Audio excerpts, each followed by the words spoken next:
কেনেকুৱা এক্সাইটেড হৈ আছে মানুহবিলাকে সেই 5টা বজাৰ শ্ব'টোৰ টিকেটো বুকিং হৈ শেষে হৈ গ'ল হৈ যাক ৰাতিপুৱা 5টা বজাৰ পৰা শ্ব' আৰম্ভ হ'ব ৰাতি 1টা বজাৰ পৰা 2টা বজাৰ পৰা মানুহবিলাকে ঢোলে দগাৰে ৰৈ থাকক hello' everyone welcome to my channel Maya's blog পুনৰ এবাৰ স্বাগতম জনাইছোঁ মোৰ নেক্সট ভিডিঅ'টোলৈ কাইলৈ ৰিলিজ হ'বলৈ গৈ আছে আমাৰ মৰমৰ জুবিন দাৰ অন্তিমখন ছবি ৰৈ ৰৈ বিনালে কেনেকুৱা এটা এক্সাইটেড হ'বলৈ গৈ আছে চিনেমাখন যেন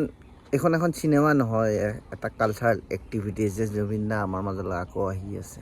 সেই মোমেণ্টটো যি মোমেণ্টত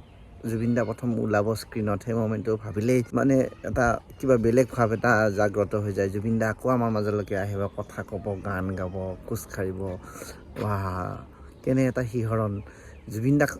মানে চিনেমা নহয় যেন জুবিন দা সঁচাকৈ আমাৰ মাজলৈকে আহি আছে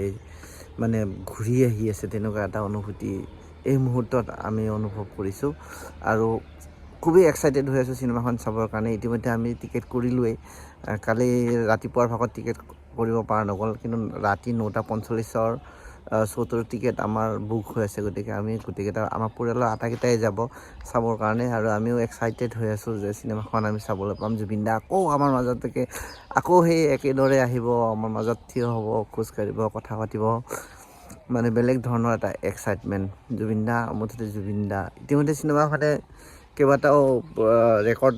চিনেমা জগতৰ ৰেকৰ্ড ভাঙিবলৈ সক্ষম হৈছে আপোনালোকে সকলোৱে জানে মই আকৌ নতুনকৈ কৈ থকাৰ কোনো প্ৰয়োজন নাই প্ৰথম দিনাৰ বুকিঙৰ ক্ষেত্ৰত ইতিমধ্যে চিনেমাৰ ৰেকৰ্ড কৰিলে আৰু চিনেমাখনৰ জনপ্ৰিয়তাৰ দিশৰ ফালৰ পৰা চাবলৈ গৈ সকলোৱে ৰাতিপুৱা 6টা বজাৰ পৰা চিনেমা আৰম্ভ হ'ব কোনো মতে কোনো হলততো 5টা বজাৰ পৰা বুলি শুনিছোঁ কিমান দূৰ সঁচা মিছা নাজানো ৰাতিপুৱা 5টা বজাত চিন্তা কৰক আমি শুয়েই নুঠোঁ 5টা 5:30 6টা বজাত সদায় শুই উঠোঁ 5টা বজাৰ পৰা চিনেমাই আৰম্ভ হ'ব সেইখন চিনেমা চাবলৈ যোনে টিকেট কৰিছে তেওঁলোকে উঠিব কেইটা বজাত আৰু ব্ৰাছ কৰি চাহ তাহ খাই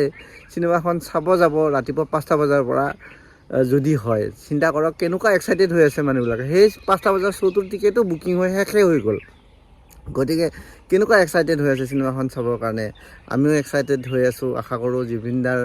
যিবোৰ সপোন দেখিছিলে জুবিন দা এটা ভিডিঅ'ত কোৱা শুনিছিলোঁ খুবেই বেয়া লাগে ভিডিঅ'টো কথাখিনি শুনি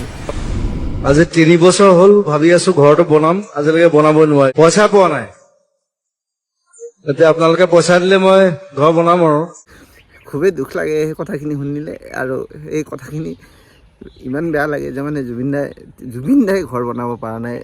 সেই জুবিন দাৰ সকলো সপোনবিলাক পূৰণ হওক এইখন চিনেমাৰ জৰিয়তে আমি আশা কৰিছোঁ তেওঁ যিবোৰ সপোন দেখিছিলে তেওঁ ঘৰটোৱেই নহয় আৰু যিবোৰ সপোন দেখিছিলে চিনেমা জগতক লৈ বা সংগীতক লৈ বা ফিল্ম চিটি খুলিব তেওঁ যিবোৰ আশা কৰিছিলে তেনেকুৱা ধৰণৰ যিবোৰ সপোন আছিলে সেই সকলোবোৰ সপোন পূৰণ হওক এই চিনেমাখনৰ দ্বাৰাই পূৰণ হওক আমি আশা কৰিছোঁ প্ৰতিখন ৰাজ্যতে এই চিনেমাখন চলক ভাৰতৰ বাহিৰতো যাওক সকলো দিশে সিঁচৰিত হৈ যাওক আমাৰ জুবিন দাৰ প্ৰতিভা জুবিন দা আছে যেতিয়া চিনেমাখন ছুপাৰ ডুপাৰ হিট হ'বই হ'ব 100% গেৰাণ্টি ল'ব পাৰে গতিকে চিনেমাখন আমি ৰৈ আছোঁ কালিলৈকে আৰু মানে জুবিন দাৰ যিবোৰ সপোন আছে সেই সপোনবিলাক পূৰণ হোৱা আশা কৰিছোঁ আৰু সকলোকে আহ্বান জনাইছোঁ যে কোনো যাতে বাকী ৰৈ নাযায় ঘৰৰ সকলো পৰিয়ালে আপোনালোকে চিনেমাখন চাব আৰু আমি সেইটো জানোৱেই গতিকে আশা কৰিছোঁ একদম সকলো ৰেকৰ্ড ব্ৰেক হৈ যাওক ভাৰতৰ আমি সচৰাচৰ চাউথৰ এখন চিনেমা যেতিয়া ৰজনীকান্তৰ চিনেমা বা এই আলু অৰ্জুনৰ চিনেমা ৰিলিজ দিয়ে মানুহবিলাক বোলে ৰাতিৰ পৰা নুশুৱে ঢোল বাদল লৈ পেলাই ৰখি থাকে তাতে বজাবৰ কাৰণে চিনেমাখন ৰিলিজ দিবৰ কাৰণে কালি তেনেকুৱা এটা পৰিৱেশ সৃষ্টি হওক চাৰিওফালে হুলস্থুল হৈ যাওক ৰাতিপুৱা 5টা বজাৰ পৰা শ্ব' আৰম্ভ হ'ব ৰাতি 1টা বজাৰ পৰা 2টা বজাৰ পৰা মানুহবিলাকে ঢোলে দগাৰে ৰৈ থাকক তেনেকুৱা এটা পৰিৱেশ আমি আশা কৰিছোঁ চাবৰ কাৰণে আৰু একদম হিষ্ট্ৰী হৈ যাওক চাৰিওফালে যে এনেকুৱাও হয় জুবিন দাৰ ক্ষেত্ৰত গতিকে আশা কৰিছোঁ এটা ছুপাৰ ডুপাৰ আশা নহয় আৰু বিশ্বাস কৰিছোঁ যে ছুপাৰ ডুপাৰ চিনেমা এখন আমাৰ মাজলৈকে আহি আছে সেইখিনি কৈ মই ভিডিঅ' এটা সামৰণি মাৰিছোঁ চাই থাকক মায়াজ ব্লগ যদি ছাবস্ক্ৰাইব কৰা নাই এতিয়ালৈকে ছাবস্ক্ৰাইব কৰি দিয়ক আৰু এটা লাইক আৰু সৰুকৈ এটা কমেণ্ট হ'লেও জনাই পেলাই আপোনাৰ মতামত দিব নভবা কথাও হঠাতে হয় চাগে